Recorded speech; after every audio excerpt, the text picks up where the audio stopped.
What's up, everyone, and welcome to the Real Ones Canes podcast. He is Brandon O'Doy. Follow him on the socials at Brandon_O'Doy. I am Brian London. Follow me at Miami Radio Beast. And Brandon, Miami cleaned the clocks of Ball State 62-0 at the Rock. It was despite the several delays we had starting the game, the team came out and definitely was not flat and put their best foot forward against, obviously an inferior opponent, but still an absolute butt whooping. Yeah, it's starting to feel like Miami's improving every week, and I know that's cliche to say, but, FAMU wasn't a bad team. Ball State is not a bad team, but they just looked outgunned and outmatched in every particular way, shape, and form. And to beat a team 62-0 that might have MAC championship or, they do East-West divisions like aspirations, and has kind of been a pretty good team. I know they got some pro prospects. That tight end, Tanner Kozel, he's a hotbed kid, somebody I've known since a junior in high school. He's definitely on the list. He was in the conversations for, being plucked from the portal. So they've got dudes. It's just the way Miami is playing right now.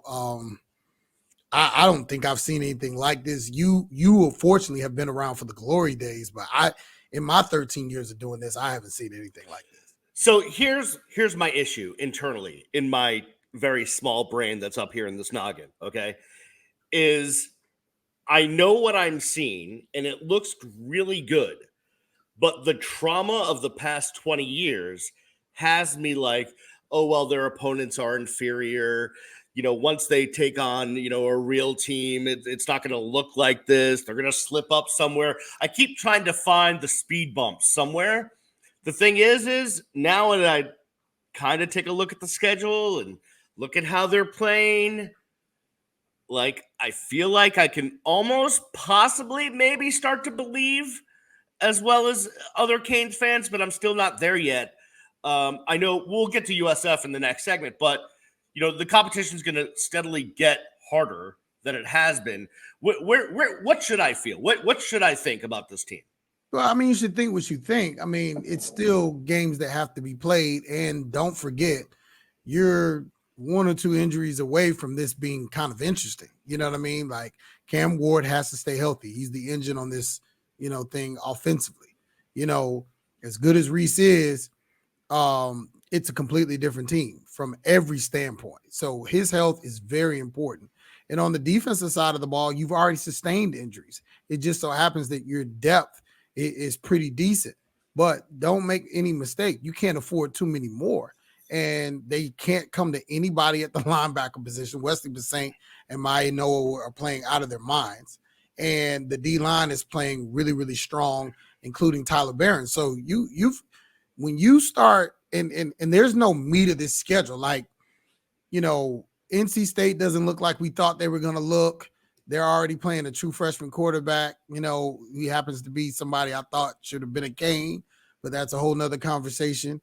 Virginia Tech doesn't look as good as we thought they were going to look. They lose to Vandy. Vandy loses to Georgia State. So it's just like, the team that we weren't really sure about, but we did say it could potentially be a trappy game, is California. They go up to Florida State and they beat Florida State at Florida State. That's going to be the toughest game you play all season. Yeah, and both of those teams walk into that game nationally ranked, and it could really all be on the line. You're dealing with all your, all the cliches about time travel, about time zones, and you got a motivated dude who felt shifted by Miami. It just, that one is shaping up to be kind of the game. Florida State looks like a disaster. Forgive me for all the coaches that I know there. It does look like a disaster. That's what it is. That's a kind comment based on, the three losses that you have up to this point. And I'll get, just let me get this point out. So I'm just saying, when we initially sit down and you like to do all this schedule observation stuff, the reason I don't like to do it, look how much time we wasted talking about games that now look like walkovers. You know what I mean? That's why I don't like it. But here's This Because is we don't know my who these teams are. no. It's year to year. Well, that's so that brings up 2 points. One is you talk about Florida State looking like a disaster. They look like a disaster because in the new world of college football, from year to year, it could look drastically different. Okay, because so of the I'm glad movement. to hear you say that. So now you're admitting that these teams are year to year. All this building for the future foolishness that like this is NFL football in the college form. Like I'm glad you finally been discipled to appreciate what college football has become because you just cannot understand why this is up for grabs every year. This is what it is, man. This team was 13-0 last year, and they have yet to win a game. It's a completely different team. Yeah, and it's just you're right. It's just whatever you think about your team in the offseason, like throw it out the window because you This have is Jimmy's. They shouldn't even rank until like game if 5 you because use you if don't you know. use let me tell you something. If you use the term Jimmy's and Joe's one more time, Why does it bother you? I'm going to Why does it fine bother you. you? The same coaching staff that went 7-6 is now undefeated, and they look like absolute gangbusters. The same coaching staff in Florida State that was 13-0, and now they look like they're so incompetent. It's a Jimmy's and Joe's business. Embrace it, Brian London. Embrace it. Embrace it. There you go. Your By the Jimmy way, went to Wisconsin, and he was driving this program into the ground. They went and got Cam Ward, and he is lifting this program up. It's so simple. One guy coming in, one guy going out. Everything changes. It's different. just You're to take 1-2 with Tyler Van Dyke against this team. You're 1-2. You might be 2-1. Might. The guy was a disaster. Can we hold off on 1 second? He tore his ACL. Can we, I mean, now I'm not talking about this year. Get well soon, Tyler. He gets hurt every year. Like, you know what I mean? It is what it is. What are you doing? No, does he not get hurt every single I mean, yes, play? but tearing your ACL, so come on. So okay, you gotta work out, bro. You can't come out playing elite college football and not be physically fit. Every year it's the same thing. Oh no. No, why are you mad? Like this is a fair You comment. know why I'm mad. I'm gonna hear about this. It doesn't matter. This is not your fault. This is Brandon O'Doy saying we had a disaster of a quarterback in this program. Now we have an amazing quarterback, and Brian London can't understand if he should be happy or not about what's happening. Yeah, you can be happy as long as that number one is taking snaps. Okay. Hold on for 1 second. I need to take the fans behind the scenes because in the Canes press box at Hard Rock, in our row, it is me, and then it is our fellow Brandon O'Doy, and then it's Cam Underwood from State of the U. And the three of us are like the old guys from the Muppets throughout the game, making comments, whatever. And whenever I say something that may be questionable, Brandon he won't call me Beast, he will call me Brian. And then it makes me feel like my mom is yelling at me to clean up my room. I know, I'll deal with it in therapy, but it happens. The second thing is this, because I think it's vitally important we get into this, which is the thing that makes this team different, besides number one, and I will agree with you that that's night and day from what we had last year. It is depth and the talent of that depth. To me, that is what makes this team, and it's literally at every position. We're starting to find out that guys, like two guys go down on the offensive line and they did okay. Now, granted, yeah, I mean, we get those two guys. We get Cooper and I just lost Rivers back this week, but that's, to me, that's a big difference. That's what separates the boys from the men, right? Is depth in college football. They finally realized there wasn't enough talent. They upgraded the talent. They spent the money he had to spend to get it. And all of a sudden, it's like, oh, Miami. No, it's just you had a guy that realized what it took. And he said, look, this is what it has to be. Now, again, there's still an associated amount of pressure because it's going well, but you can't have any slip-ups. And I think the biggest issue right now is the fact that the ACC is so weak. So having a loss in this conference is super detrimental. Depends on it It's depends on not depends almost on allowable at this point because the conference is so bad. I think you could afford one loss, but it can't be a bad loss. Who can you lose to other than Cal I mean, right now? I think you could lose by 3 to Louisville and still win the rest of your games and make the playoff. But then you're going to see Louisville right back in the thing. Are Well, you going to yeah. lose the second time? Well, So you can't you lose hope to. not.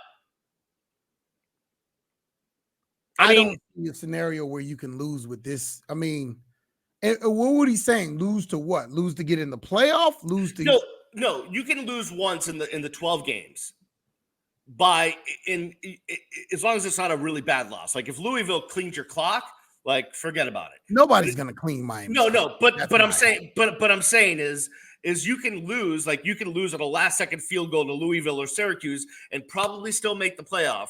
But Cam Ward's going to have a crapper game. It's coming. Like everybody has one. Well, everybody has one game where there's nothing they can do right. It's coming. The question is, in that game, will the defense step up? Will they create turnovers? Will the special team step up? Will you return a punt or a kick? I doubt it. No doubt.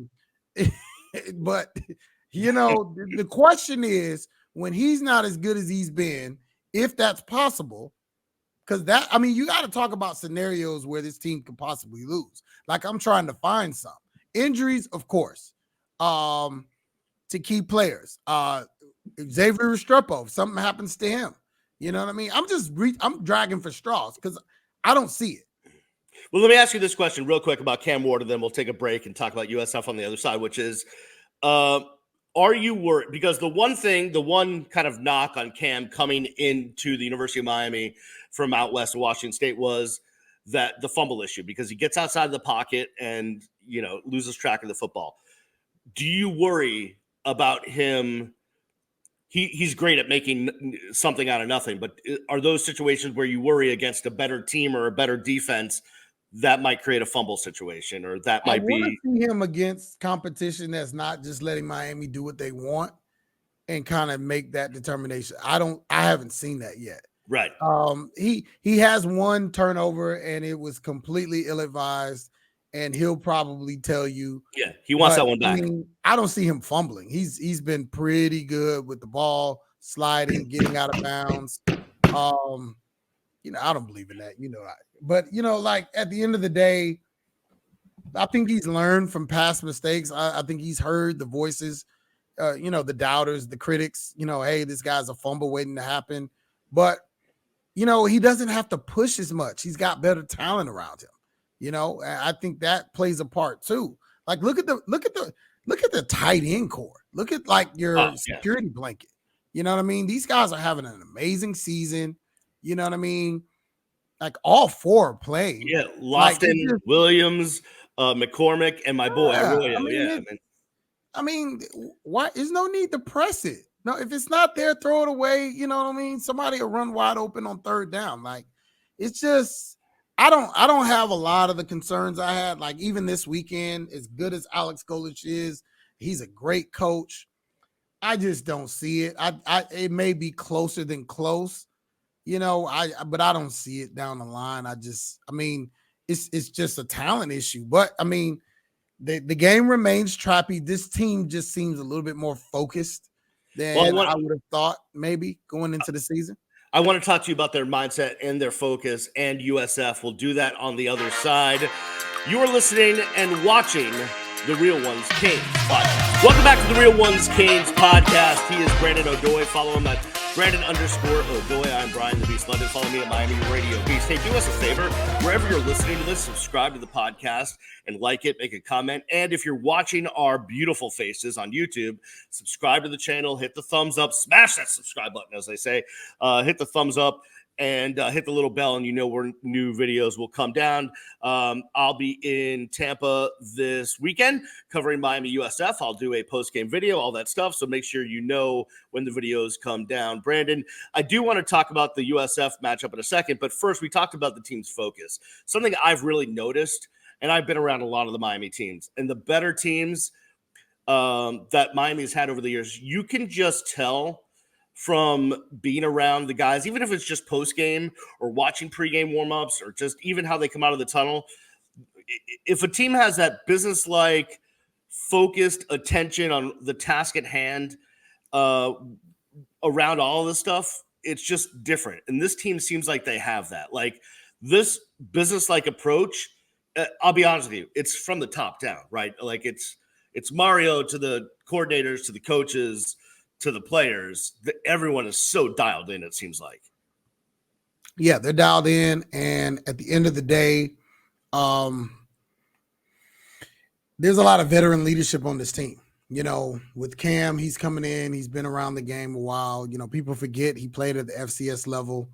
He fell a little bit short of winning a national championship in a year where they scored like literally 50 points a game, you know, and all those coaches and their head coach are at Texas State now. And, you know, they've been giving teams a run for their money. They had Arizona State on the ropes at home, should have won that game. But, you know, I talked to those coaches about Cam. They are very high on him. I talked to Washington State coaches.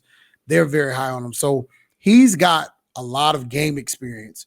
You bring in the Barons, the Simeons, you know, all of those guys on defense, the Mish Powells of the world, you know, X and Jacoby have been around for forever. You know, there's a lot of people who played a lot of football games and a lot of people that understand, like, look, this is a process. You don't win the national championship in the first week, but you can lose it in the first week if you are not focused, paying attention, you know, abiding by the process. I mean, look at Notre Dame and NIU. Like, this can happen.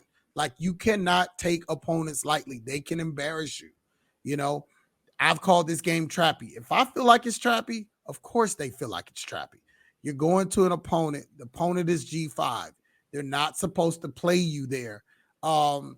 They're supposed to play you at your house. So they're getting all the benefits. You're going to get all the fans. Miami's number 8 in the country.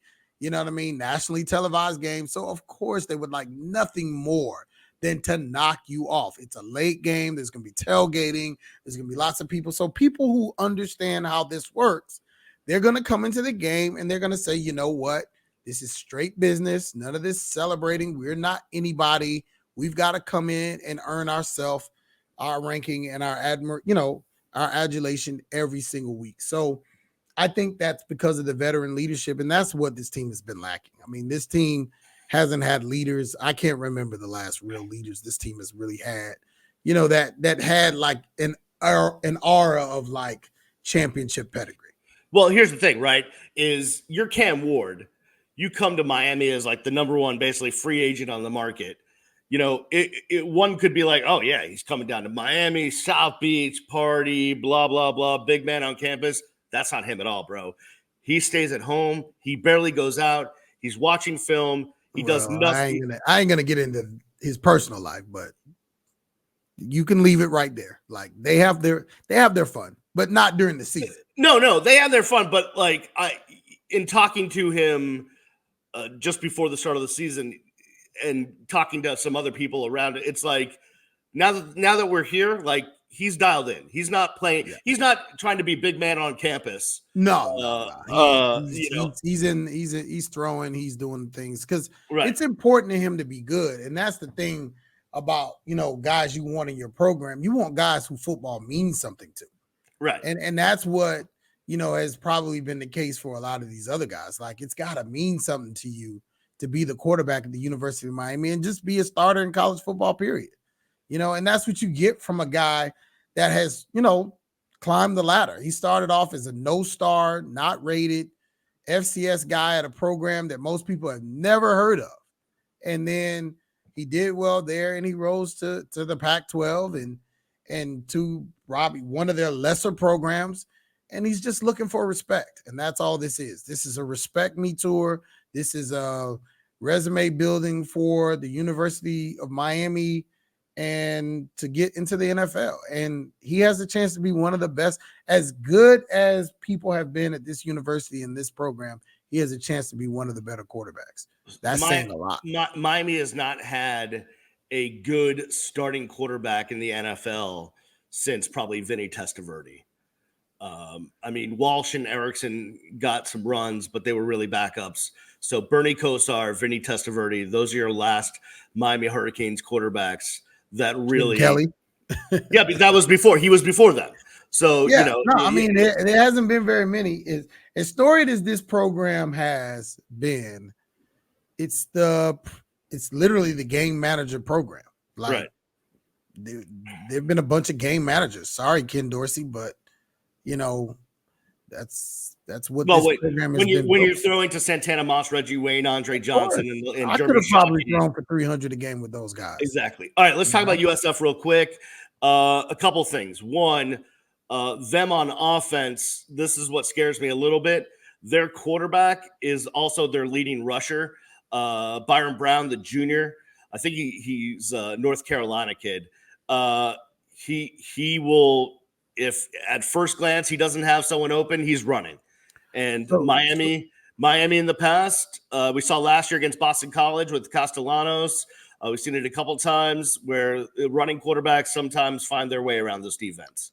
I think that this will be the first year that's not something you have to worry about.